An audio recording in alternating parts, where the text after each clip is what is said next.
بسم اللہ الرحمن الرحیم۔ احباب وقار، آج کا ہمارا موضوع قیامت ہے۔ قیامت کو قیامت یا محشر کیوں کہتے ہیں؟ حضرات گرامی، اس کا جواب یہ ہے کہ قیامت کے معنی ہیں کھڑا ہونا، چونکہ اس دن سارے مردے اپنی قبروں سے کھڑے ہو کر محشر میں جائیں گے۔ یا دنیا میں کوئی کھڑا ہوتا ہے، کوئی بیٹھا، کوئی لیٹا، مگر اس دن سب انتظار حساب میں کھڑے ہی ہوں گے، لہٰذا اس کا نام قیامت ہے۔ دنیا میں سب آدمی ایک دم نہیں آئے، کچھ آ کر چلے گئے، کچھ آنے والے ہیں، کچھ ابھی موجود ہیں، کچھ بعد میں آئیں گے، مگر اس دن سارا عالم ایک ہی جگہ ایک ہی وقت میں جمع ہوگا، لہٰذا اس کا نام محشر ہے، یعنی جمع ہونے کا دن یا جمع ہونے کی جگہ۔ حضرات گرامی، سوال پیدا ہوا کہ سارے آدمی صرف شام کی زمین میں کیسے سما جائیں گے؟ تو اس کا جواب یہ ہے، بڑی آسانی سے کتابوں میں مضامین قرآن شریف اور اشعار صدہا بند کاغذ پر لکھے جاتے ہیں، مگر آپ کے 2 انگل کے حافظہ میں یہ ایک ہی وقت لکھ جاتے ہیں۔ سارے آسمان، چاند، سورج، مشرق، مغرب آپ کی آنکھ کی تل میں سما جاتا ہے۔ جو اس پر قادر ہے وہ اس پر بھی قادر ہے۔ حضرات گرامی، قیامت کیوں ہوگی؟ اس سے فائدہ کیا ہے؟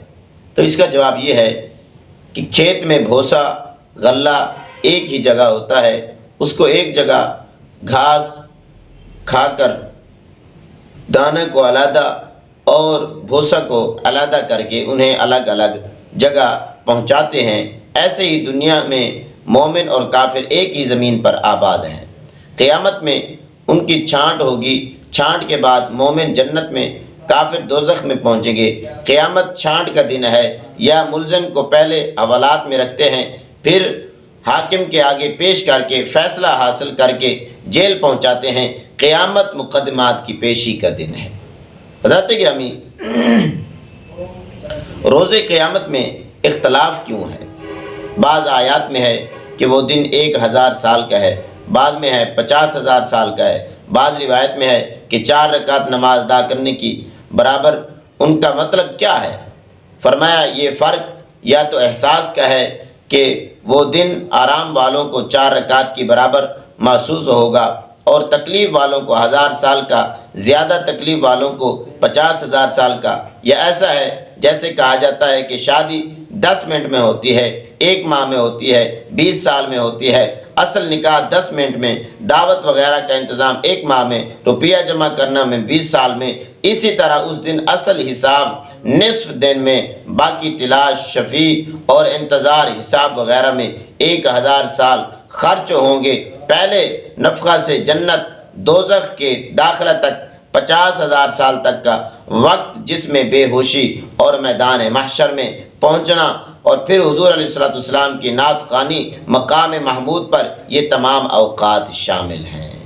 حضرات گرامی، سوال پیدا ہوا، نیکیوں میں وزن ہے یا نہیں؟ اگر ہے تو گناہوں سے زیادہ ہے یا کہ کم ہے؟ حضرات گرامی، اس کا جواب یہ ہے کہ نیکی کا وزن گناہوں سے لاکھوں گنا زیادہ ہے۔ میزان میں ایک کلمہ طیبہ تمام عمر کے گناہوں سے لاکھوں گنا زیادہ وزنی ہوگا، مگر یاد رہے کہ نیکی کا وزن بقدر اخلاص ہے۔ نیکی پیوست ہے اخلاص کے۔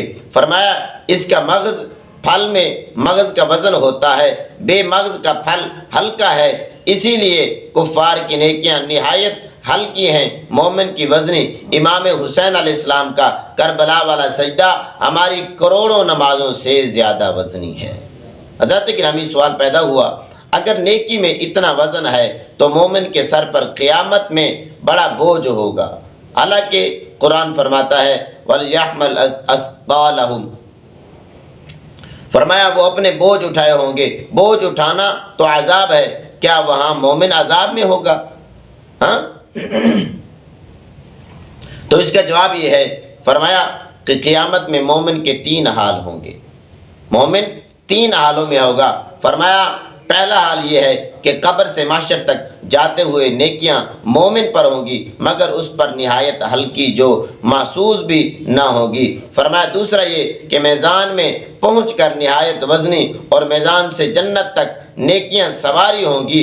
فرمایا مومن سوار انہی سواریوں پر پل صراط طے ہوگی۔ فرمایا جیسی نیکی ویسی اس کی رفتار، لہذا احمل اثقال، فرمایا یعنی بوجھ اٹھانا کفار کا عذاب ہے۔ حدیث پاک میں ہے کلمے زبان پر ہلکے میزان میں بھارے رب کو پیارے ہیں، یہ اسی طرف اشارہ ہے۔ زبان پر ہلکا اور میزان میں بھاری کا مطلب یہ ہے کہ مومن اٹھانے میں ہلکے ہوں گے لیکن جب ان کا وزن کیا جائے گا، میزان کیا جائے گا تو وہ بہت بڑے وزنی ہوں گے۔ احباب ذی وقار،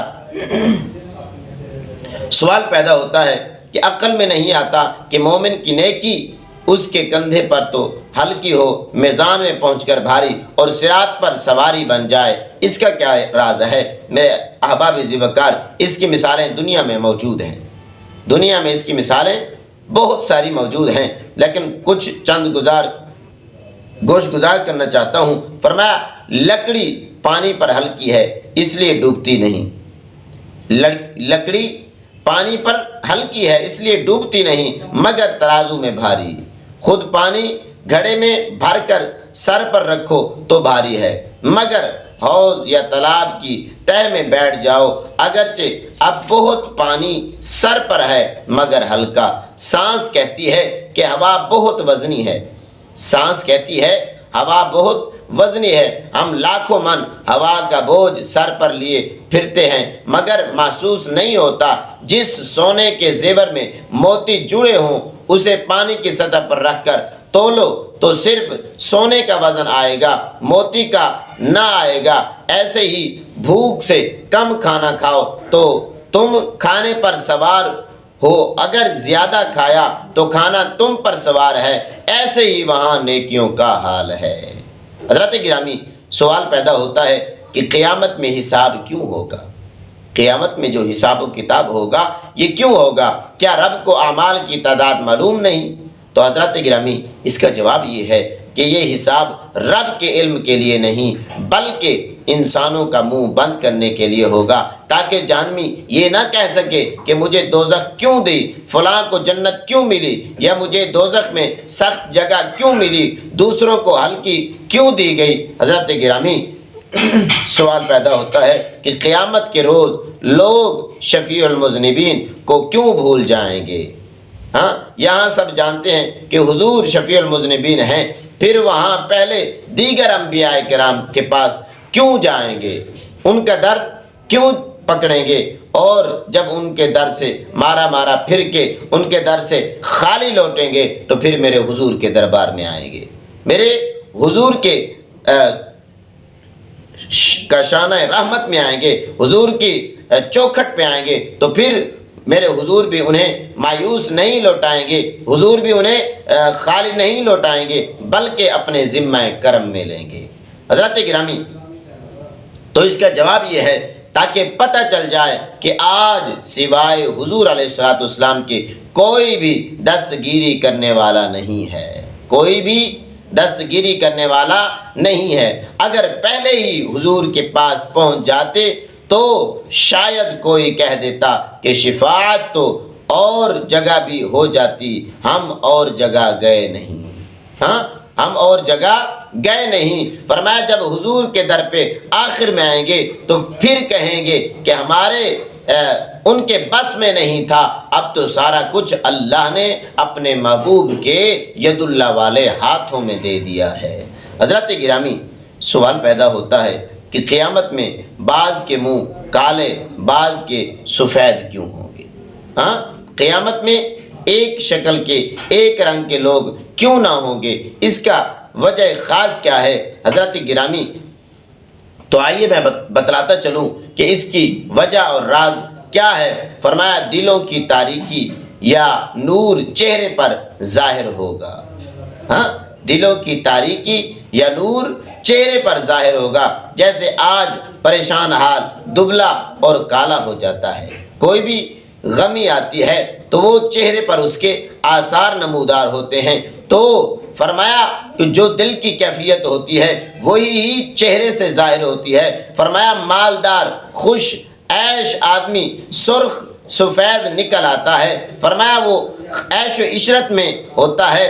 اور اسی طرح فرمایا کہ جو شخص خوشی میں ہو تو اس کا چہرہ بھی صاف نکھر آتا ہے اور ظاہر ہوتا ہے، لیکن جو بندہ دل سے مغموم ہو، دل سے غم زدہ ہو تو وہ چہرے پر اس کے غمی کے آثار نظر آتے ہیں۔ تو اسی طرح ہی قیامت والے دن جو اعمال صالحہ والے ہوں گے ان کا نامہ اعمال بھی دائیں ہاتھ میں ہوگا، اور جن کے اعمال برے ہوں گے ان کا نامہ اعمال بھی بائیں ہاتھ ہوگا، اور جن کے اعمال اچھے ہوں گے ان کے چہرے بھی کھل کھلاتے مسکراتے ہوں گے، سفید ہوں گے، اور جن کے اعمال بد ہوں گے برے ہوں گے تو ان کے چہرے کی سیاہی سے پتہ چل جائے گا کہ یہ گنہگار ہے، بدکار ہے، سیاہ کار ہے، وہ بلیک کالے کام کر کے آیا ہے، اسی وجہ سے آج اس کا چہرہ بھی منہ کالا ہے۔ تو جو نیکیاں کر کے آیا ہے، اچھائیاں کر کے آیا ہے، روشنیاں کر کے آیا ہے اور قبر کی حشر کی